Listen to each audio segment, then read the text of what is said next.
Now, Ottawa has announced it will grant a controversial sanctions waiver to return a repaired Russian turbine to Germany.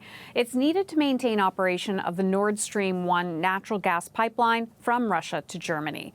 The Russian turbine was in Canada being serviced by a German-owned energy company.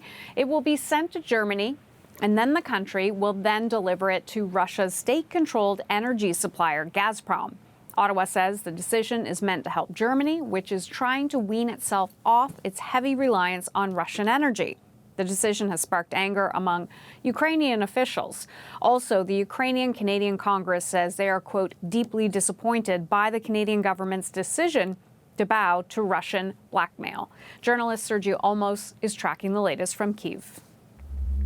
As you know, this pipeline it would increase the amount of gas that Russia is able to send to Europe. It's down about 40% of capacity at the moment because of repairs needed. The issue was that Canada could repair this equipment, send it back to Germany, who is trying to wean itself off of Russian gas, but it is a slow process. Kyiv has been objecting, urging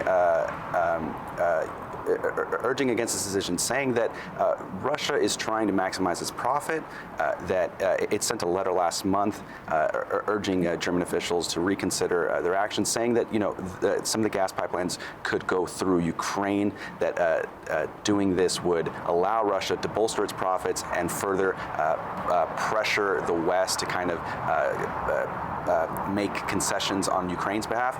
So this is something that Kyiv is obviously upset about. They did not want this. This one-time exemption does come with Canada announcing further exemptions on mining industries for Russia. But in the larger picture, Europe has moved pretty fast to try to wean itself off Russian gas, making significant benchmarks for the near future. At the same time, Russia's profit from gas sales, because of the price that has increased during the war, it is being profitable at the moment. And Sergio, turning to the latest fighting in Ukraine, there's been a deadly rocket strike in the Donetsk region. What can you tell us about that? We're hearing today 6 killed, about 30 people trapped in the rubble in a village in the Donetsk region. What we've seen following the capture of the Luhansk region, of course, last week, Russian armed forces completely captured the entire region, Severodonetsk, Lysychansk, and President Vladimir Putin of Russia said that there would be a pause, an operational pause, and some analysts had wondered whether Russia still had the capacity to keep moving forward. They lost a lot of soldiers, so did Ukraine, in the fighting for Lysychansk and Severodonetsk. What we're seeing is that while we're not seeing any troops moving forward, we're seeing that the artillery has now been repositioned and is firing at new targets in the Donetsk region. Now that the capture of Luhansk is complete, there are 3 cities that are taking heavy shelling, the cities of Bakhmut, Seversk, and Sloviansk. All this is in the direction headed towards Kramatorsk, the de facto capital for Ukraine in the Donbass. These cities and villages are seeing the same kind of treatment that Luhansk saw.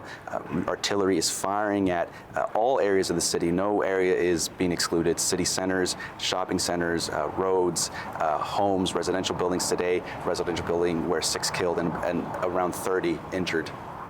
Sergio Olmos reporting from Kyiv. Now, in a statement to CBC News, Canada's Minister of Natural Resources, Jonathan Wilkinson, said, quote, in the lead up to the winter months, the Russian regime and its propaganda arms are seeking to exploit the instability they've created to justify further destabilizing European energy security.